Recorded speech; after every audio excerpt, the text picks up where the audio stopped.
এই যে সচিবালয়ে যে ঘটনাটি ঘটে গেল, আমি দেখেছি ফ্লোরের যে অবস্থা, তাতে মনে হচ্ছে এখানে কোনো বিস্ফোরক থাকতে পারে। মানে যে অবস্থা, এটা নর্মাল অগ্নিসংযোগে এরকম হয় না, পলেস্তারা উঠে যায় না। তো সেই ক্ষেত্রে আমরা অনেক ধরনের আরো তো অস্থিরতা দেখতে পাচ্ছি, আমাদের প্রতিবেশী রাষ্ট্রের যে অসহযোগিতাপূর্ণ মনোভাব।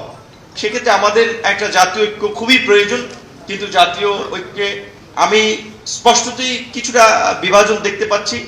অনেক রাজনৈতিক দলই মঞ্চে এক রকমের কথা বলে, ভিতরে আরেক রকমের কথা বলে। এখানে এক ধরনের কথা বলে, বাট পলিসি লেভেলে যখন তাদের মধ্যে আলাপ আলোচনা হয়, ক্ষমতার ভাগ বটোয়ারা কেন্দ্রিক আলোচনা হয়, সেখানে আবার তাদের টোন টিউন আমি ভিন্ন রকম দেখি, শুনি।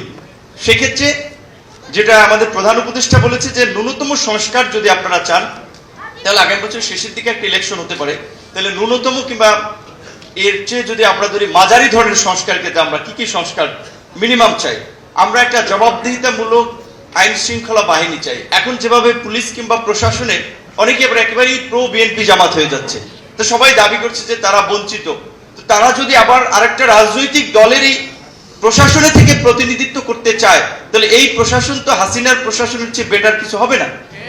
আপনি দেখেন ডিসিএসপি, ওসি ইউনো, দেখেন এখনই কোনো ক্ষেত্রে তারা স্পষ্টত বিশেষ কোনো রাজনৈতিক দলের পক্ষে অবস্থান নিয়ে নিচ্ছে। এখন ইন্টারিম গভর্নমেন্ট যদি তাদের অবস্থানটা এটা হয়, 1.5 বছর যেতে কিংবা 1-1.5 বছর পরে ইলেকশন হলে তারপরে কি হবে? এই প্রশাসন দিয়ে আপনি জবাবদিহিতামূলক ব্যবস্থা কিভাবে আশা করবেন, কিভাবে জনবান্ধব কর্মকাণ্ড আশা করবেন? সেটা আবার ওই আগের যারা ছিল আওয়ামী লীগকে খুশি করে তাদের নেতাদের সাথে দফারফা করে তারা প্রশাসন চালিয়েছে, সামনের পরিস্থিতি তাই হবে। প্রশাসনের উপরে যেন রাজনৈতিক দলের খবরদারি কিংবা সরকার, মানে এটা তো একটা প্রতিষ্ঠান, সুতরাং সরকারের এমপি কিংবা মন্ত্রী চাইলে একজন ইউনোকে চাকরিচ্যুত করতে পারলো, এই ব্যবস্থা যেন না থাকে সেটাও নিশ্চিত করা দরকার। সেজন্য প্রশাসনের একটা কার্যকর সংস্কার এবং প্রশাসনের পদোন্নতির ক্ষেত্রে রাজনৈতিক বিবেচনা। আপনারা জানেন যে সচিব হচ্ছে এখন অনেকে, যারা অবসরে চলে গিয়েছিল তাদের ভেরিফিকেশন হচ্ছে।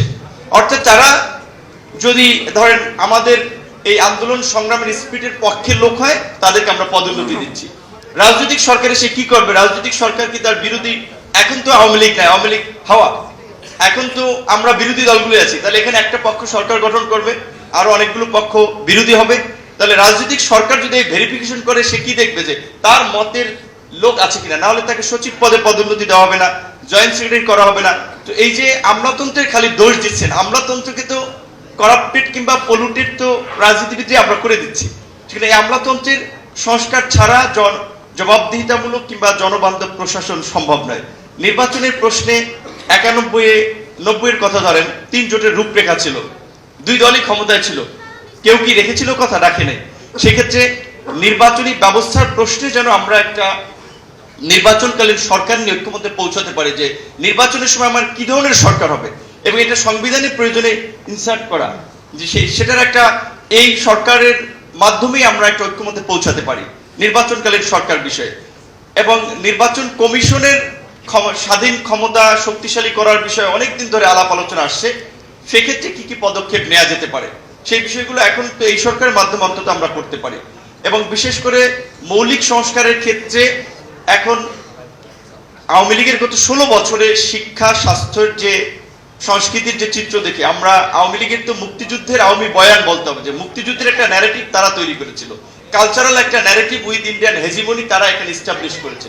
সেক্ষেত্রে আমরা যদি এখানে এটার একটা কাউন্টার পজিটিভ ন্যারেটিভ তৈরি না করতে পারি, আমাদের একটা নিজস্ব বয়ান যদি তৈরি করতে না পারি, আবার আওয়ামী লীগের যতই আমরা ঠেকাতে চাই না কেন, আওয়ামী লীগের পুনর্বাসন হবে। আর আওয়ামী লীগের পুনর্বাসন হলে আওয়ামী লীগ যে দেশে সেটা খুব ভয়ঙ্কর রূপে আসবে, সেটা এখন আসুক, 2 বছর পরে আসুক, আর 5 বছর পরে আসুক।